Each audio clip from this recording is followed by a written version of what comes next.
பர்ஃபெக்டான பாயிண்ட். இந்த மாநாட்டினால Hindu vote polarisation ஆகும்னு சொல்லல. இது போன்ற நிகழ்வுகள் அவர்களுடைய உணர்வுகளுக்கு ஒரு வலு சேர்க்கலாம். இன்னொரு விஷயம், எல்லா தேர்தல்லையுமே எந்த கட்சிக்கு ஓட்டு போடணும்னு சொல்லி இங்க இருக்கக்கூடிய பள்ளிவாசல்கள்ல, இங்க இருக்கக்கூடிய மசூதிகள்ல அவங்க நேரடியாவே இன்ஸ்ட்ரக்ஷன்ஸ் கொடுக்குறாங்க. அங்க இருக்கக்கூடிய அவங்களுடைய ஜமாத்தின் சார்பாக அவங்களுக்கு வந்து தெளிவான இன்ஸ்ட்ரக்ஷன்ஸ் கொடுக்குறாங்க. இவங்களுக்கு போடாதீங்கன்னு சொல்றாங்க.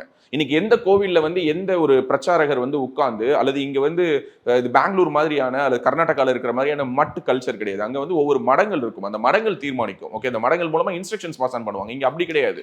தமிழ்நாட்டை பொறுத்தவரை இங்க மடம் அப்படின்னாலே அது ஏதோ ஒரு அவச்சொல்ங்கிற மாதிரி கொண்டுட்டு வந்துட்டாங்க. இங்க தமிழ்நாட்டை பொறுத்த வரைக்கும் என்னதான் அவங்க ஹிந்துவாகவே இருந்தாலும் அவங்க வந்து பாஜகவுக்கு தான் ஓட்டு போடுவாங்கன்னு ஒன்றும் உறுதியெல்லாம் கிடையாது.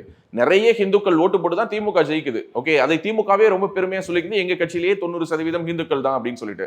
ஸோ அப்போ ஒவ்வொரு தேர்தலிலும் இங்கு சர்ச்ல அவங்க இன்ஸ்ட்ரக்ஷன்ஸ் கொடுக்கலாம் யாருக்கு ஓட்டு போடுங்கன்னு, மசூதிகள்ல அவங்க இன்ஸ்ட்ரக்ஷன்ஸ் கொடுக்கலாம் யாருக்கு ஓட்டு போடுங்கன்னு. அப்பெல்லாம் Muslim vote polarisation, Christian vote polarisation நடந்து இங்க மைனாரிட்டி ஓட் பேங்க் வந்து ஸ்ட்ராங்கா திமுகவுக்கு தான் போகுது, மைனாரிட்டி ஓட் பேங்க் வந்து ஸ்ட்ராங்கா காங்கிரஸ்க்கு தான் போகுதுன்னு சொன்ன பொழுதெல்லாம் மைனாரிட்டி ஓட் போலரைசேஷன் ஆனது இங்க ஒரு பிரச்சனையா இல்லை. ஆனா ஹிந்து ஓட் போலரைசேஷன் ஆகும்போது மட்டும் ஒரு பிரச்சனைனா அது எப்படி எனக்கு புரியல.